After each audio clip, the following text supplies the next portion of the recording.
This episode is brought to you by Tambourine Spring Water. Visit tambourinSprings.com.au or call 0434 952 449 to order your water today. Tambourine Spring Water is a local business situated on Mount Tambourine. Their water is bottled at the source on their 163-meter deep privately owned spring. The spring provides access to a free-flowing underground stream, which is where their premium quality spring water comes from. It then goes through a very strict sediment and UV filtration process to ensure the final product remains both consistent and of brightest quality. It is then bottled and stored until it leaves for the client's home or office. Most water companies in Australia all cart their water from a contractor before being processed and then bottled, which leaves lots of room for contamination and foreign bodies entering the water. In Tambourine Springs, it's a matter of minutes from when the water is extracted from the spring into a bottle, which is then sealed and stored into a cool, dark environment. The spring water is naturally bacteria-free and passes all quality tests prior to filtration. Despite that, Tambourine Springs water have one of the strictest filtration systems, so there is no room for error when it comes to your drinking water. They do not add any chemicals whatsoever to the drinking water. The only thing the filters are doing is removing sand and sediments that comes naturally with the water. The three-stage system is there to ensure no bacteria have found its way into the water. When you purchase your water from Tambourine Spring Water, you know you will receive the best spring water Southeast Queensland has to offer from a local family on a mission to provide the best service and quality. Water companies are often blamed with a good reason for polluting the environment with plastic bottles. This is not the case with Tambourine Spring Water. Your water is delivered to your door in 50 or 20 liter bottles, and your used bottles are collected, disinfected and refilled again, so zero plastic waste goes into the environment. Me and my family are also using Tambourine Springs water way before they decided to sponsor this podcast. By experience, once you drink real spring water for a while, you cannot drink from the sink anymore or any commercial waters from the supermarket because it smells bad and has bad taste. Ridiculously enough, in Australia you can mix 50% of the water with tap water and label and sell it as spring water.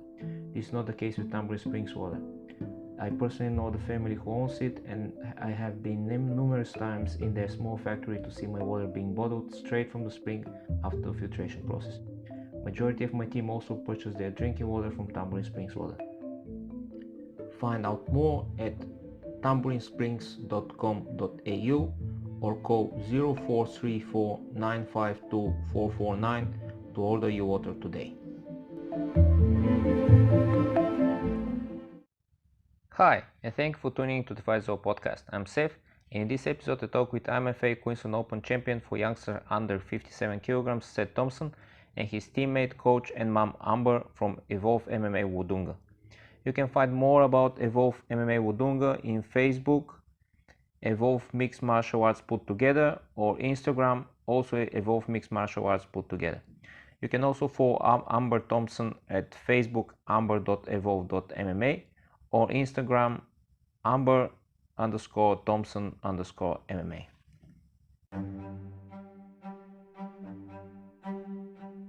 Why do we fight? To protect home and family. To preserve balance and bring harmony. For our kind, the true question is, what is worth fighting for? The Fight Is All podcast.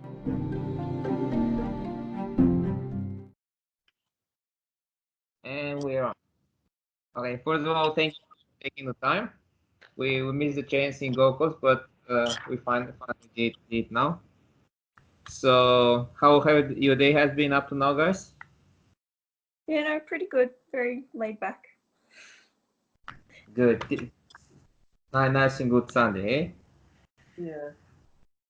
Okay, so I start first with you, Amber, because as a coach and I'm a competitor as well, and you probably have to have the biggest story. Like, can you tell me please your team history and your own involvement in combat sports and how that lead to set involvement to in this tournament? So I actually got into the sport because of Seth. We got him into MMA when he was younger. And then I went and watched a few of his training sessions and thought I'd give it a shot. So that was, what, 6 years ago? Yeah, about 7 years ago. We started training at our little local gym. And the more we sort of progressed on, I toyed with the idea of competing. There's not a lot of opportunities around here. So we'd have to travel to the cities, so Melbourne or Sydney. So yeah, about 2.5 years ago, I decided I finally wanted to give it a crack.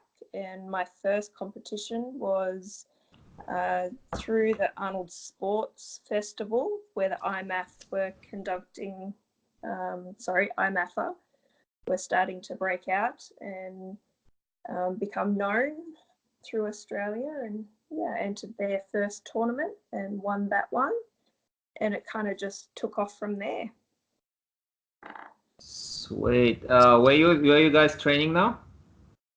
So we train out of Evolve Mixed Martial Arts in Wodonga on the New South Wales Victorian border. Who is the main coach there? Yeah, Paul Redcliffe is the main coach, and I've now stepped into the role of secondary coach. Awesome. You're gonna give me contacts after, and I'll put these, contact links for your gym in the description. Yep. To us, Seth, now can you tell me your personal sport history and how that led you into getting signed up for this tournament that we just did? Well, coming into learning MMA, I don't really think I had much of a reason. I just thought it was cool and wanted to try it out, and kind of stuck with that because it was the only thing that interested me. And going through and eventually watching Mum compete in some tournaments kind of, I guess, gave me a sort of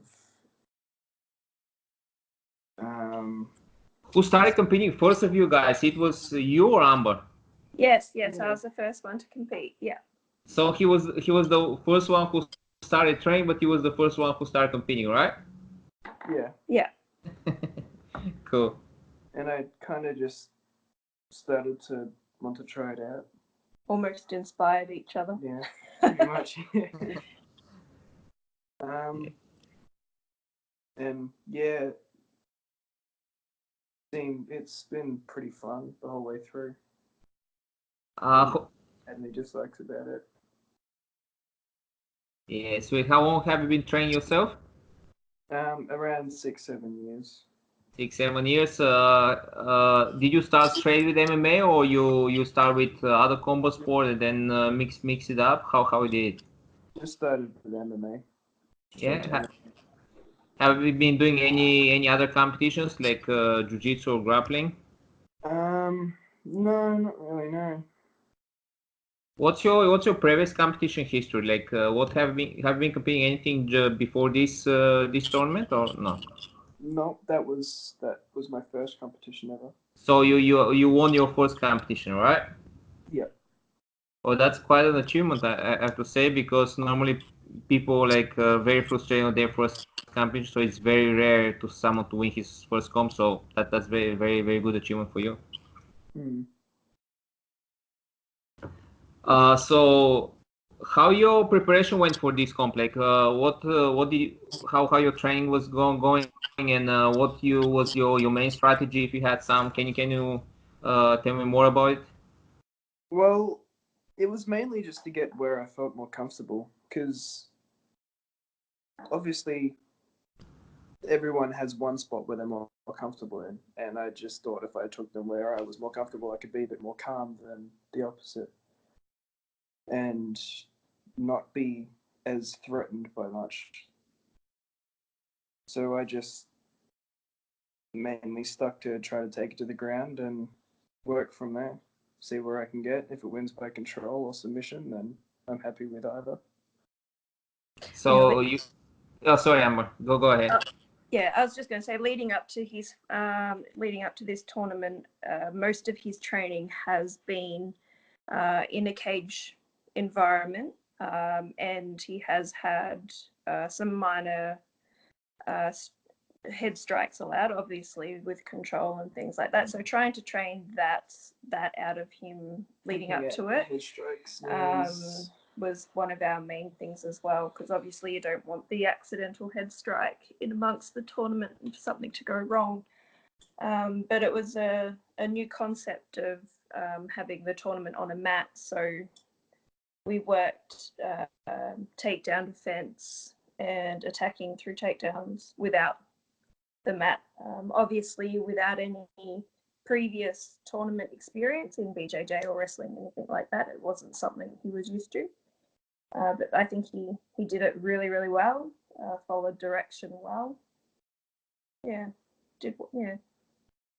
Well, I see this discussion going back and forth under the Facebook album with the picture of the Kung Fu about the cage and the mats and everything. I can give you my 2 cents of opinion if anyone cares. Like, I'm a big supporter on mats because first of all that allows like for the guys to compete quite often, because not so much for the out divisions. It's more that concern comes more for the out divisions. On mat, there's harder. It is harder. It's the same with outs though. It is harder to finish a fight. Oh, definitely. Which means it gives you more competition time.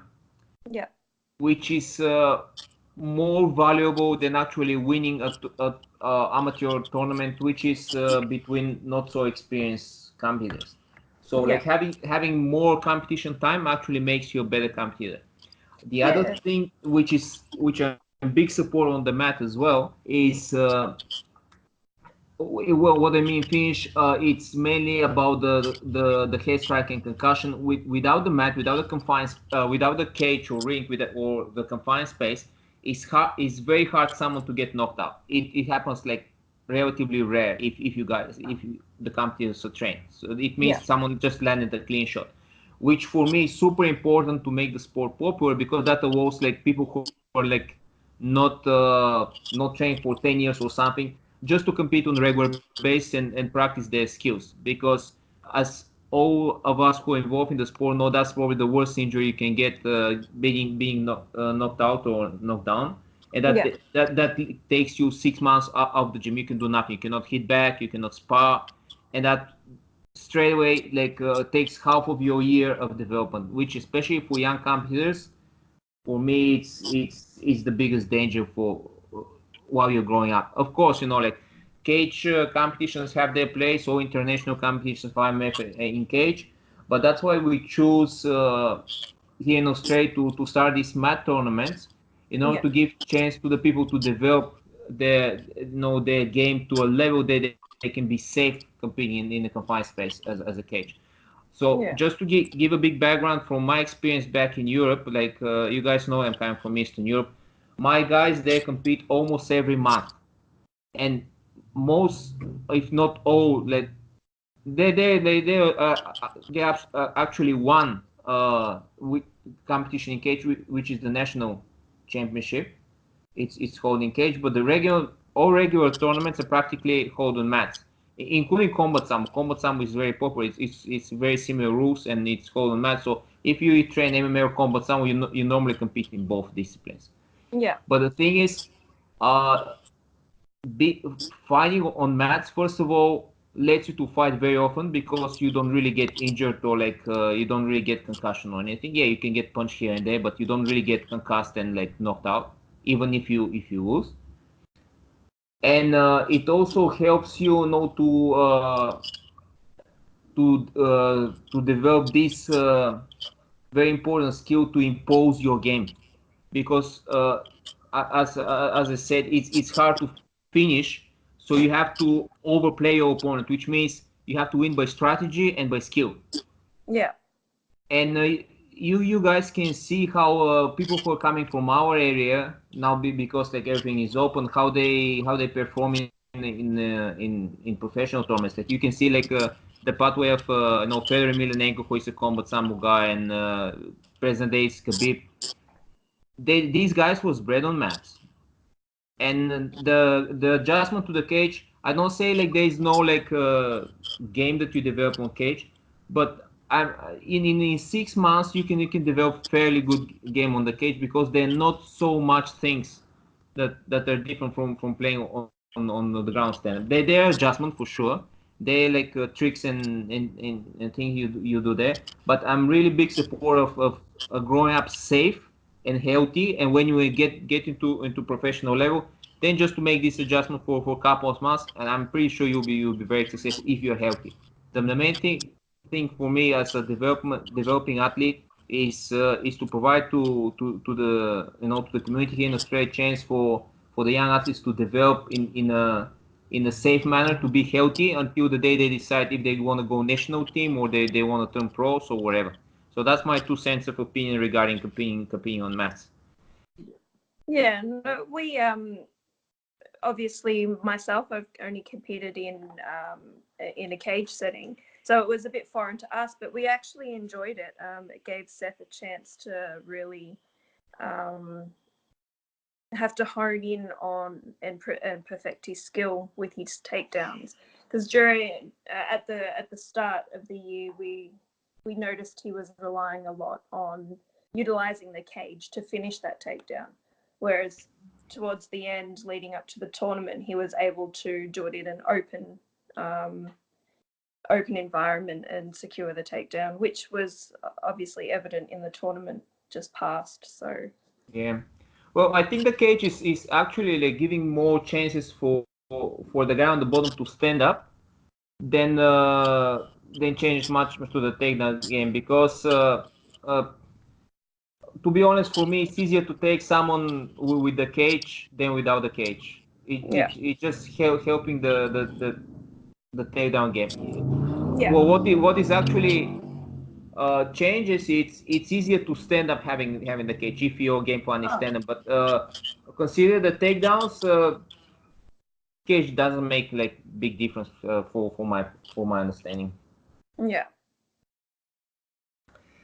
Okay, I'm gonna get back to you, Amber. Like back, you also like completed the MMF coaching course.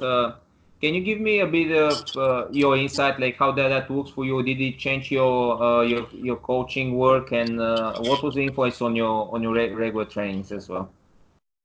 So the coaching course, I found it very interesting. So just in regards to listening to how others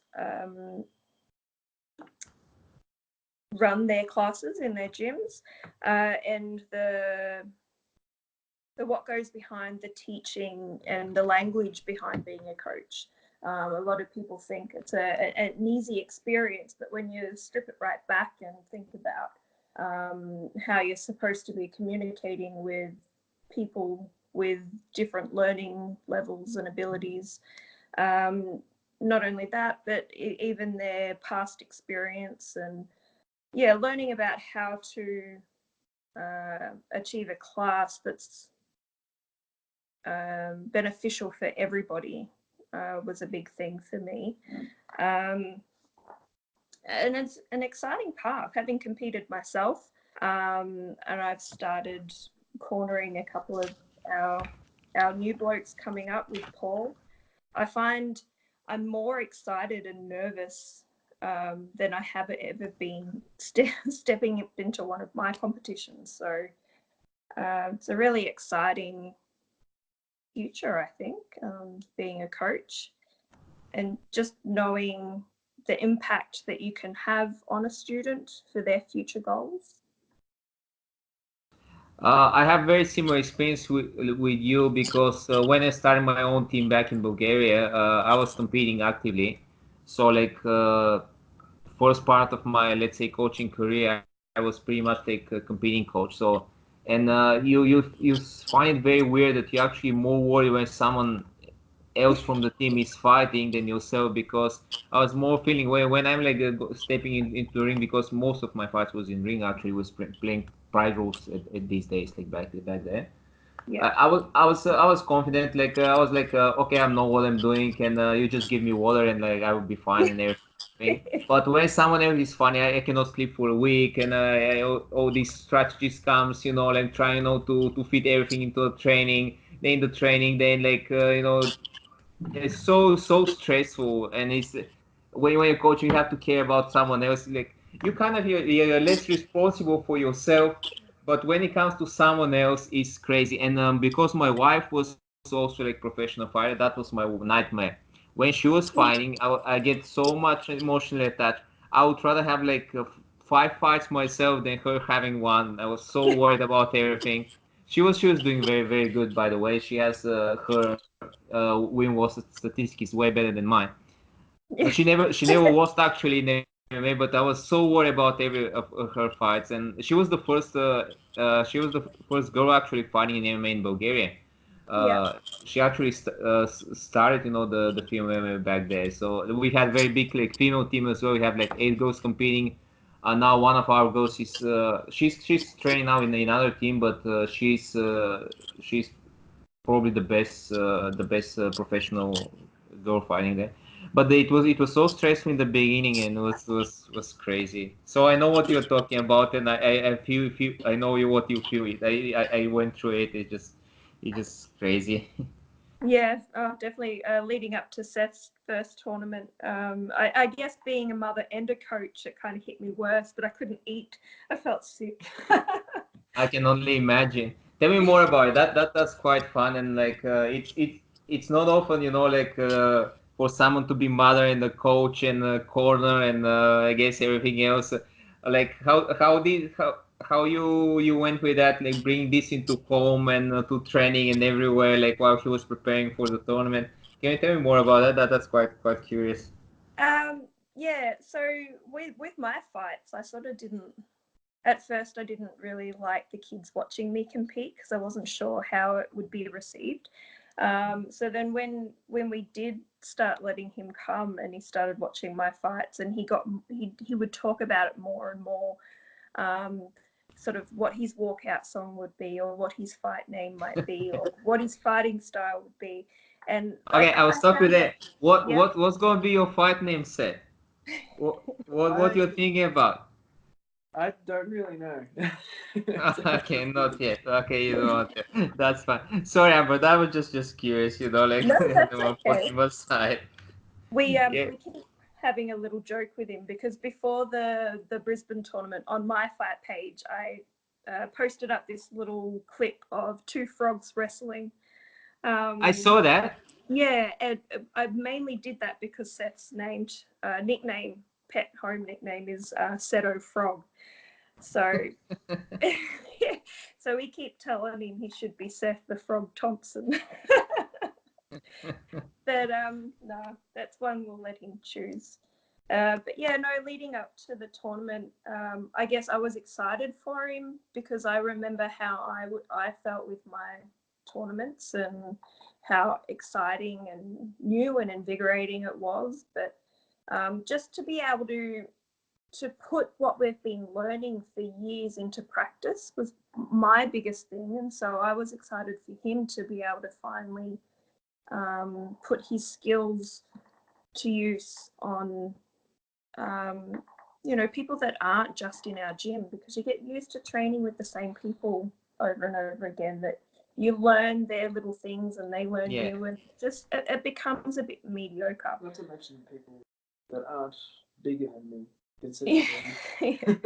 So the challenge is still there, but it's not the same kind of challenge. So once he said he wanted to compete, yeah, we were straight on it, really excited for him. We were a little bit concerned because he's a little bit on the light side that we might not get a match up, but Kind of like that. yeah, it worked out really well, I guess. But yeah, no, Yeah. It'll happen more often, but I Well, think he didn't like it as much because you have mum telling him what to do at home and then telling him what to do in the gym as well. So yeah, no escape, full control. yeah. That's it. At least you can never go wrong. Your mom is always controlling you. So. And you have your coach on your side 24/7, I guess. yeah. Cool. So Amber, we spoke a bit about coaching. What would you say, like in your gym, from set perspective as well, makes the difference between the other gyms or other systems? Like how you would generally describe the way how you do it in your gym and training as a system in MMA, like speaking about from coaching perspective. As in, sorry. So you mean how a training session would run? Oh, pretty much how you mix up your sessions, you know, how you put the MMA systems yourself in your gym, and no, pretty much what would you say differs your way of training MMA than the rest, let's say, just in general. Yep. So being a small country, like we're not a small country gym, but we're a relatively small gym on the New South Wales Victorian border. So we can have anywhere from 2 students to up to 10 students in a class. It's a bit up and down as to what you're going to have. So trying to set classes can be a little bit harder to do. But we do have our regular students. So when they're in, we can pretty much flow on from what we've been learning as we go on. Yeah, and we can have that split gym thing going. So we can have people that have only had 1 or 2 classes, and then we've got the people that have been coming for a number of years. So in that case, we'd split them up. The more advanced people, we'll go through what we're doing there. We do have a little fight team coming together. We were supposed to have a couple more people join us for the Queensland tournament that just was, but unfortunately, medical reasons and personal reasons and all of that sort of stuff come up. So we've kind of got a continual fight training system going on with our more experienced people, and then we've got the people that come more just for a bit of self-confidence, fitness, all of that sort of stuff. So we've generally got 2 classes running at once. Yeah, so I see you pretty much running a combined class, and you split the groups when you have the numbers and skill. Quite often it'll be like Paul will have some people drilling stuff, and then we'll be rolling, sparring, and working on fight training, your techniques and things. Yeah, we kind of, in some sense, train ourselves sometimes. I wouldn't say train ourselves. You've got me. I know, but like, I think people forget, especially my son, that we'll like pick something up for ourselves, and then we'll drill ourselves. Yeah. In like a wrestling or sparring match. Yeah, so generally we have the 2 coach system. So Paul or myself will take the newer people and do our drills of our basic techniques and start bringing them together. And then the more advanced people will do your light sparring sessions or rolling sessions and working on trying to achieve or defend 1 or 2 techniques during that time. Yeah. Okay, sweet. Seth, which qualities and skills of yours you think like made you a champion this time, and what was the most important capability from your own view, like is to make you a champion? Like, what should I get good at to help me become? No. So we're saying what particular skill set did you have in this tournament? Like what was your strongest skill set? Definitely some sort of wrestling / like jiu-jitsu kind of just groundwork game, really. It being able to at least control them really well really assisted in controlling and not letting them reverse and have them go their way, because I knew that as long as if I had the control, then if I could keep it, then I'd be winning. If I could get a submission, that's even better. But I knew that that's definitely where I'd want to be ended up in a fight, controlling them on the ground at least, and seeing what goes on from there. Well, that's very wise strategy of yours because as we talked before, like in this type of tournaments, it's very important to have a strategy to be able to win the match until the end, and if you have the chance to finish it, to apply it. But it's very important, to control the match and to be winning in every minute, every round. So that was a very wise strategy of yours. Yeah, he's got a very strong base. It can be hard to reverse him when he's in top control. So we worked with that a lot leading up to it, just utilizing that base and his pressure, which he does really well. Given his size and lankiness, he floats around people pretty well as well. So that was our biggest strategy going into these fights. Obviously, in a tournament situation, you can't really prepare for each and every fighter, so you just have to work to your own strengths. And kind of adapt. In the moment. To what's going on and what their strengths are. Yeah. It's kind of like learning post-fight. And I guess another big strength of his is that he went into this just to have fun. Yeah. It would have also helped that I wasn't really pulled back by any nervous feelings. I was just excited and wanted to get in there and do it. Well, that's very important what you say, because actually the mindset of getting into competition to have fun quite often happen to be successful, because it takes a lot of anxiety from you, and you just perform to your best and do and kind of release your mind from this negative self-talk that many people have prior to performing. So that's very interesting that what you say, because in sports psychology normally that's the recommended mindset to enter the competition with the mindset of having fun and just to perform. And that's quite often by sports science is advised as being the successful approach for your mindset before competition. So you tried on the first time, my friend, and you did very well, I guess. I still haven't watched the fights. I have all the official fights now, and then we'll be start uploading them very soon on the page. But yeah, you hit the soft spot on the first time, I guess, with all the technical and mental preparation, I guess. Yeah. Yeah, no, if you're not enjoying it, the extra pressure that gets put on you to do well, it's pointless.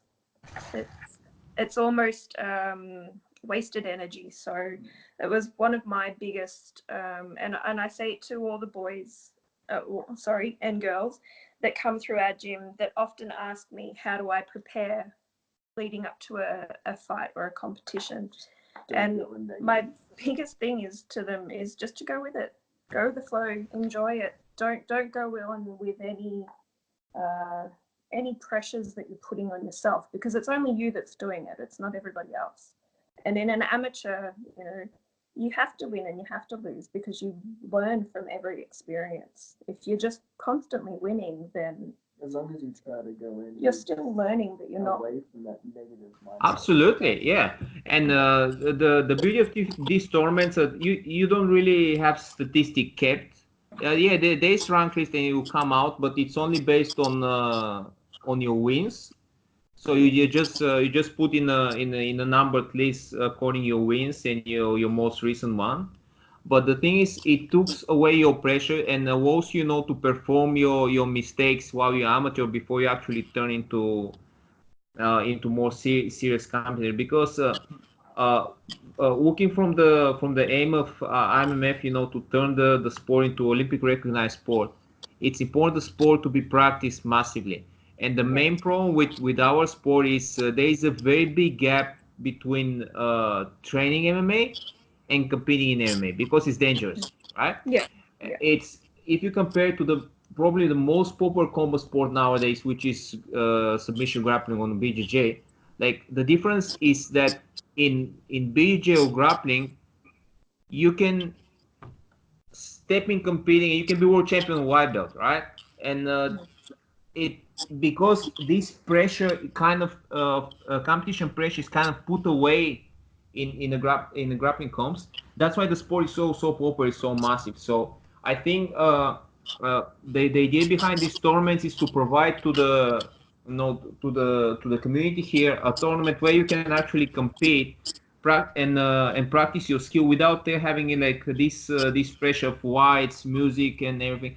It has place, of course, when you're ready to do that, but that's like a proving ground for you to test your techniques, your preparation, to build a athlete from grassroots. Of course, like when you're good enough, when you enjoy it, when you feel about it, yeah, of course, go to compete in this more shiny environment when you have the music, the whites and everything. That's part of the fun, of course. But what lacks in the local community, from my perspective, compared to the one that we have back in Eastern Europe, is this term that let you know to develop your skill to win, because winning is a skill. It's like any other skill that you apply on the mat.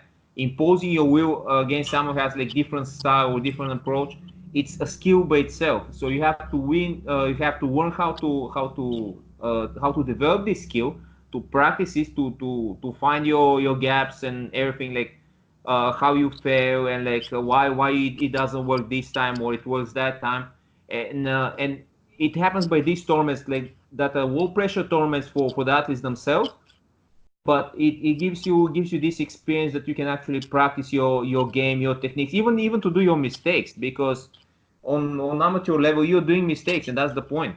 Like it's okay. It's okay to do your mistakes. That's how you learn. Yeah, definitely. Yeah, sweet. I didn't ask you, Seth. Do you have favorite technique? Um, Something you're looking for, you just like to do, or like? well, whenever I'm grappling around the gym, I always seem to at least somewhat end up in a rear naked. So that's, I suppose that's one of my favorites because it's just where I end up half the time. Okay, yeah, cool. Cool. Well, But it's the higher percentage submission in the sport, so I guess it's a good favorite technique as well. yeah, but usually I just enjoy whatever I end up in. Because if it works, Yes, then it's pretty fun. sweet. Guys, I want to ask you, from both of yours perspective, because you also traveled, to come to this competition. Uh, which part of the competition you liked, which you didn't? What would be your suggestions to make this one better? Well, I will appreciate, like, also like a bit to go a bit critical, to say which part of what we did you enjoyed and which you didn't, because that's gonna just help us, to make it better for you guys next time. Well, I quite enjoyed most of it, and not knowing what other competitions can feel like, it's hard to compare, I suppose. So I'm not really sure if there's much that I disliked about it, really, because it all seemed pretty good to me. Yeah, no, I was pretty all right with it all. When it came to hand wrapping, Seth had only sort of just got his hands wrapped, and we only sort of got about 5 minutes on the mats before he ended up competing, because everybody else jumped in front. So like the guys fighting later on in the day were getting wrapped before him. So that would probably be my only, if there was to be a wrapping station like that again, to make sure it's flowing with the earlier fighters first. I suppose a scheduled lineup for it. But Yeah, I'll take note for that, and next time what we're gonna do is just to put a list with the competitors, and you guys get trapped in order, just to avoid that what we had, because yeah, that's apparently was a bit messy. Yeah, otherwise it wasn't too bad. The mat setup was really good, like where we could all go in and have a warm up and train. I quite liked that. Um, it was a bit strange being on the mats for the first time. We weren't sort of sure as coaches where where to sit or what. But that, I guess that's more on our part. It wasn't a bad thing, just a new thing. But no, like for a little tournament, I thought it was done really, really well. Are you guys looking forward to the one that is coming up in Sydney on 30th of November? Yeah. Yes, I'm excited Yeah. about that as well. He's halfway through signed up for that one. Haven't put the payment through for it yet, but a bit to see who crops up. yeah, I think he's just waiting to roughly see if he's going to get a potential match up there. Either at least what we had before, or but we are also looking at potentially bringing another possibly three people up in the team as well. So, well, you was in one bracket with one of my students. He was on the previous. He from your semi-final opponent, but yeah. we're definitely coming. So rest Okay. assured, you have people in your bracket. He's saying he's. Let's hope this tournament, the next tournament will be a bit more popular, so we'll have like more, more people, and we had to do a bit of merging of brackets on this one. I was more keen, to be honest, to give away way more medals that I did, but it just at the end it happened that we have to do some merging, to make sure that at least everyone who was reasonably, close to a division to get a matchup. There was some pullouts at the end as well. We had also some guys who signed up, paid, and didn't show on the tournament date, which was very strange. I never seen that before. Yeah, that's very odd. Yeah, they caused quite a bit of mess, because I thought, okay, they might be just waiting, for like on Grappling.com just to show up just before their fight, because they're already in weight and everything. But they never showed up, and then the tournament started, and there was this empty matches, and there was like, I don't know, they never show up. Yeah. And they caused a bit of havoc there. And I also had like three guys competing, and like people started asking me, well, where's these guys? And I don't know. Just they never showed up. So that was a bit of mess. So probably that's on me as well. I took note about that. So like next time we have like if you don't show until a certain hour, you just saw off the comp, and that's it. That's what kind of surprised me, because before my second fight, there was meant to be a fight, and then it kind of got jumped ahead of because one person wasn't there. I'm like, whoa. I think too, it's hard unless some people are getting direct communication through emails or something. Facebook page, like doing them over Facebook page, sometimes it can get missed because Facebook is quite ridiculous at not notifying people these days.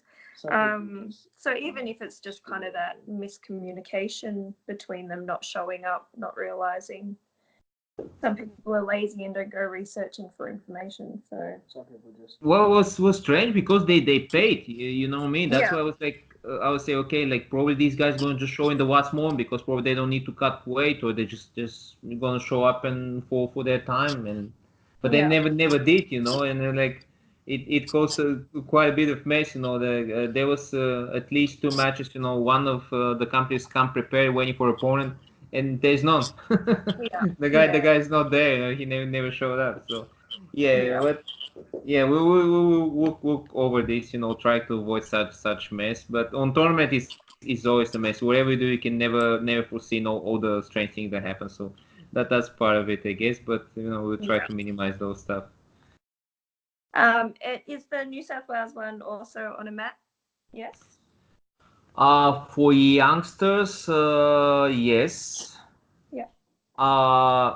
To be honest, we're trying to make an arrangement for the adults. The thing is, in New South Wales, there's regulation that doesn't allow head strikes to be performed mats, which is a bit of a problem for the rule set. Yeah. So we're working with the local organizer, to see if we can probably pull like the youngsters competition one day, and eventually, to move in in the UFC gym way we can do it in the cage for the adults. But that's very preliminary talks that I'm telling you now, guys. So we're just trying, to arrange it, but it's, as everything else is, it's very messy. I'm still, I'm still recovering from the this comp. Yeah, I had a small surgery this week as well, which caused me like another mess in in my schedule. But Yeah. we on it, and you guys, early enough. But for e-outs, definitely is going to be on mats, because we want to impose this safe way for tournaments, at Yeah. least for e-outs. And Yeah. yeah, we're working for solution for the adults. Probably is gonna be in cage, but for the moment being, it's just preliminary talks, and then I have nothing secured. So that's just you know giving you insight pretty much. Yeah. Yeah. That's all Uh, any other next challenges for you guys except the Sydney comp, obviously? right. I'm possibly looking at coming up to Brisbane, Gold Coast again for the Australian Open. I've won that the last 2 years in a row, so I'm looking to come back and defend that one. Sweet. Sorry, the Oceania Open, yeah. Oceania, yeah. Yeah, Yeah, yeah. So that's going to be a huge comp. There will be like national teams from the from other countries as well. So that's going to be very interesting. So we're all looking forward to it. Are yeah. you Amber yourself going to compete in New South Wales? Are you looking forward to it? Just to make another match before that. No, after having a situation on my first loss where I was also corner to one of our fighters in a fight earlier that night, didn't go so well. So I've kind of learnt to not fight on the same cards or tournaments that I potentially am cornering on as well. My adrenaline dump isn't a very nice experience in that situation. So I've learnt myself that I can't do both at once. So I'm stepping back to let the boys have some fun with it, and then go from there. Well, you're way wiser than me. I did this couple of times. Every time I swear that I'm not gonna do it again, and I did a couple of times back in the day. So you're wiser, and I highly admire that you have this control, because I was always battling between my love of going to battle and like being a coach. And Well, I guess like while being younger, you kind of like, I'm gonna be fine, and it's always after this you sorry for your wife that you did yeah, that, and you do it yeah. again. But No, well, the way I see it too, I'm 35 in December, so my MMA career, uh, like I'm not looking to get into professional fighting and things like that. So I do it just because I purely enjoy it. I love the competition side of it because it gives me a chance to put into action things that I've learned, and it proves to me that I can do it um, on a more intense scale. So I think in those situations, I'd prefer to give my time in helping to teach and support the younger generations coming up through the gym, to have the same experiences, and for them to pursue their dreams and have somebody there that's going to support them and be there for them. So that's very beautiful message that you said. It's, like there was two part of it. And I really like the first part that you actually said like what is the main goal of IMF is to provide chance for everyone to experience MMA on their own level. yeah, And that's very important for people to understand that MMA is not for like only for the superstars. MMA could be fun for everyone. It's great fun to train, great fun to compete.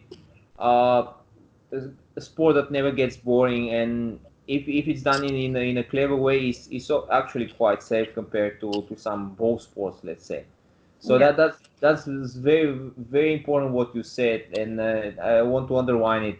And then like of course like the next part of it is as you said, the chances of development that the young athletes have, and or just because you never know if they're going to be athletes or world champions, or they're just going to enjoy the sport. But there's place for everyone in IMMF, and that's the beauty of it. Of course, the ones who are talented, who get into the national team, again to the world stage to compete, might turn professionals or whatever.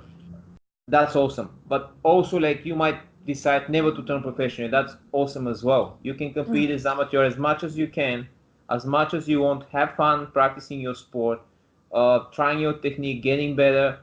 You don't need to turn professional if you don't want to. Yeah. And exactly. to be honest, until you become, let's say, not world champion, but world champion medalist, I don't think you have a reason to turn pro, honestly. Yeah. Because there's not so much money in the sport for No. everyone, right? No. So if you're good, of course, go make money out of it. But if you're not that good, you're able, to reach a world tournament medal. What's the point? You won't get rich from that. No. Like, I would rather, like, if I was competing now, and if I could advise, my students, or like anyone who listens to that, like, stay amateur as long as you can, as bad as you can, because you'll be healthier as possible in the moment you turn pro. And the moment you turn pro, as healthy you are, that determines how successful your career will be. Yeah. Because healthy you are, and you get into a big tournament, then you have a bigger chance to excel and to become champion. 5 of the last year world champions in IMMF, they signed up with UFC. What's better than that? Straight Yeah. from from being amateur, getting into the biggest tournament in the world. You're well paid, you're healthy, you're still young, you have a lot of years, to progress. You have great chance to end up being champion in UFC. That's absolutely awesome pathway for the sport. Oh, definitely. Yeah. And I've met a few people through the IMAF that have gone on to be professionals, and they are the most amazing fighters to watch, and some of the nicest people you'll ever met. So Joey out of Kimakai sort of just had. Oh, Joey's awesome. Joey's super good. Oh, fantastic guy. But just to sit there and listen to his experience, not just in MMA, but other forms of martial arts as well. And I don't think people realize what goes into being a champion. And yeah, like, you sit down and listen to their stories and the competitions they've been in. And then you've got the person that comes in and he's had 5 small town fights and he's ready to go pro. I'm sorry, but you're not going to get very far, I don't believe. Or at least he'll have a very hard pathway until he achieves something significant. Exactly. Okay, maybe now it's the good point, to give your contacts, your probably your Instagrams, to people who want to follow you, and some kind of contacts of Facebook page or Instagram for the team you train. If you people are passing by, travel by, want to drop off, say hi, train a bit, know where you are, and just to show you on the map. Yeah. So our gym has a Facebook page called Evolve Mixed Martial Arts. They also have an Instagram page under the same name. So Paul puts up a little bit of information and some training videos and stuff through there. You could follow myself on Amber Thompson MMA on Instagram or Facebook. We haven't yet got anything set up for Seth. So mainly those couple of pages if you want to jump on and follow. I tend to post a lot of Seth's stuff through my fight pages as well. So if you want to follow him, you can check that out. I would appreciate if you send me links for that, just not to mess up, and I'll put them in the description of this episode, so people can find you. And I also gonna get hooked, so I can follow you guys, and when you do another achievement, to have a chat again eventually. Yep. Sounds good. And I'll start with Seth this time. Normally, my final question is, what is worth fighting for, from your perspective, Seth? Sorry. What is worth fighting for? In terms of Just what is worth fighting Just for to you? legit. Yeah. I'm not sure. He's 16. That's a good reason. He's only 16. He's got a life to live. Cool. How about you, Amber? For me, I think what's worth fighting for is just your confidence in yourself. Everybody will always have something to say, but if you can be truly happy in yourself and your own decisions, then fight for that every day. I was gonna say just being happy with yourself Yeah, and accepting who you are. exactly. Do you have a message? Is one of the worst things ever. Self what? Self-doubt. Oh, self-doubt. Yeah. Probably bring you down a lot more than other people doubting you. Yeah, that's a beautiful message, guys. Yeah. Do you want to add anything else to this one?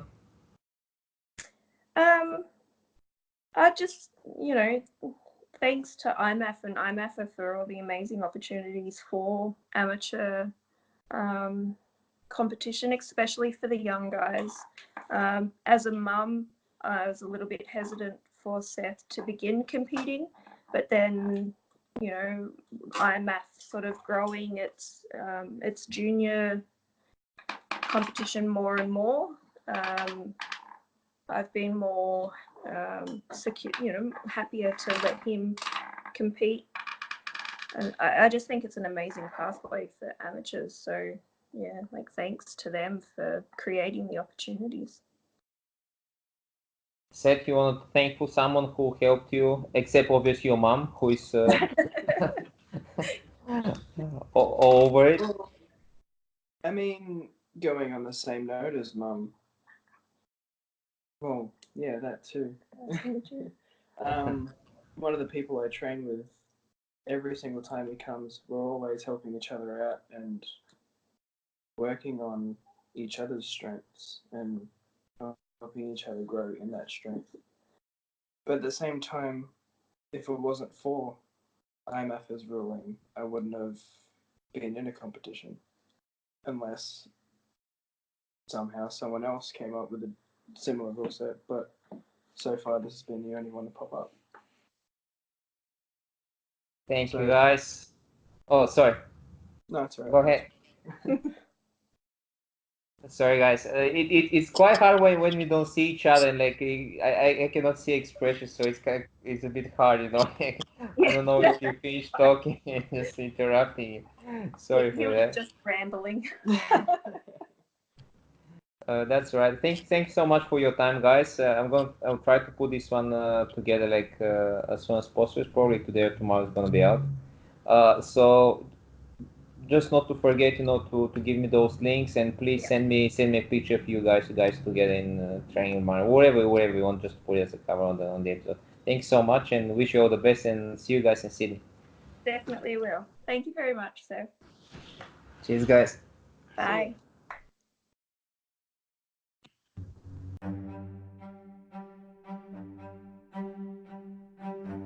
Thank you for listening to the Fight Zone podcast. Subscribe in your podcast app to receive the next episode, where I talk with IMMAFA Queensland Open Youngsters Whiteweight Champion under 70.3 kilos, Jake Travold, and his coach Joe Lopez from Australian Combat Sports Academy.